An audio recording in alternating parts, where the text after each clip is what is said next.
네, 하루 5분 투자로 여러분을 금태적으로 만들어 드리겠습니다. 오늘의 금태 토크 토픽 3 시작하도록 하겠습니다.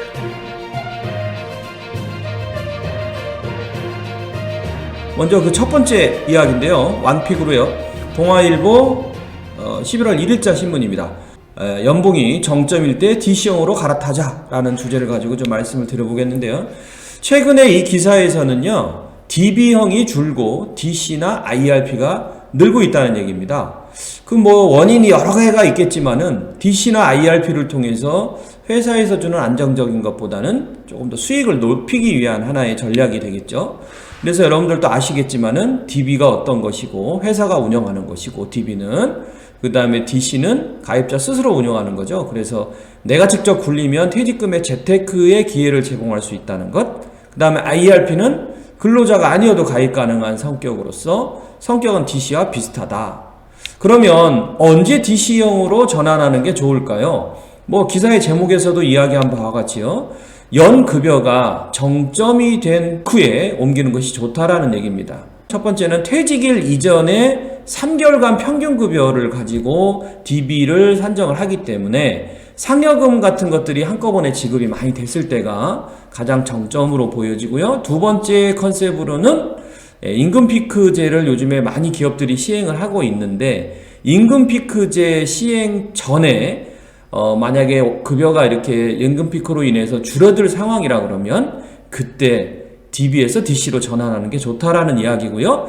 그러면 이렇게 DC로 적용이 된 상태에서요, 어떻게 운영을 하는 게 좋겠느냐라는 이야기까지 해주고 있는데요. 그것은 가급적이면 좀 보수적으로 좀 접근을 해라라는 얘기입니다. 그래서 누군가를 조금 벤치마킹을 했으면 좋겠는데, 그에 대한 펀드 수익의 벤치마크 대상으로서 두 가지를 좀 예측을 했습니다. 두 가지를 제시를 했는데요. 첫 번째는 국민연금공단의 기금운용본부가 하고 있는 그 펀드의 투자 비중을 좀 따라가면 어떨까? 두 번째는 자산운용사들의 TDF라는 게 있죠. 요즘 생애주기 펀드 개념인데요. 이 글라이드 패스라고 해서 자산운용사별로 대단히 인기를 끌고 있는 이 TDF의 구성비를 봐가면서 어떻게 조절하는 것이 좋은지를 이야기를 해주고 있는 기사입니다. 자, 그러면 두 번째 픽으로는요, 경향신문에서는요, 비슷한 듯 다른 개인형 퇴직연금과 연금저축이라는 주제로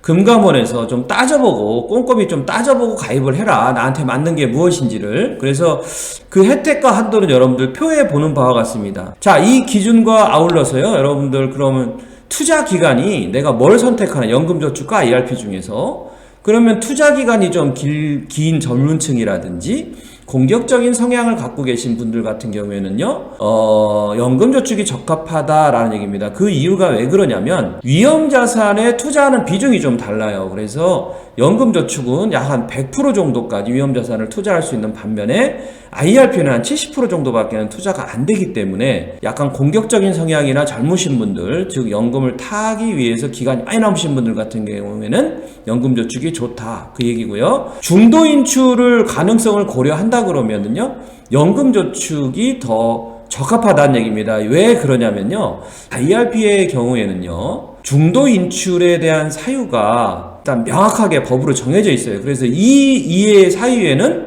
여러분들 절대적으로 중도 인출을 할 수가 없어요. 그래서 중도 인출이 조금 더 원활한 연금저축으로 갈 수밖에 없다라는 거고요. 여러분들 그 표에는 법정 중도 인출 사유를 지금 여러 가지로 좀 기록을 해놨으니까 참조하시면 좋겠습니다. 자, 마지막 세 번째 픽은요, 동아일보의 기사를 좀 가지고 왔습니다. 자식에게 기댔던 시대에서 셀프 부양의 시대로, 그래서 서영아의 백색 카페라는 기사를 좀 발췌를 해왔는데요. 여러분들도 잘 알고 계시는 분이시죠.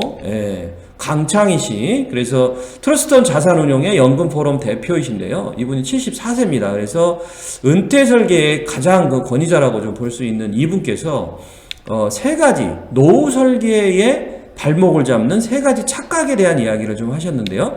그 중에 첫 번째가요, 자신에게 80세 이후의 삶은 없다라는 착각입니다. 그래서 많은 분들이 좀 짧게 은퇴 설계를 하셨는데 지금 여러분들도 아시다시피 지금은 100세시다라고 하잖아요. 그래서 20년 추가적인 20년 부분에 대한 설계도 반드시 필요하다라는 거고요. 생각보다는 좀 수명이 길다라는 뜻이겠죠. 두 번째는요, 죽음은 어느 날 갑자기 조용히 찾아온다는 착각인데요. 갑자기 돌아가시는 경우는 많지 않습니다. 그래서 많은 분들이 대부분이 100세를 생각하면서 보통 돌아가시기 전에 한 2, 3년 또 수년간은 아파서 병원 신세를 질 수밖에 없다라는 내용. 그래서 그에 상응하는 건강에 대한 대책도 필요하다라는 내용.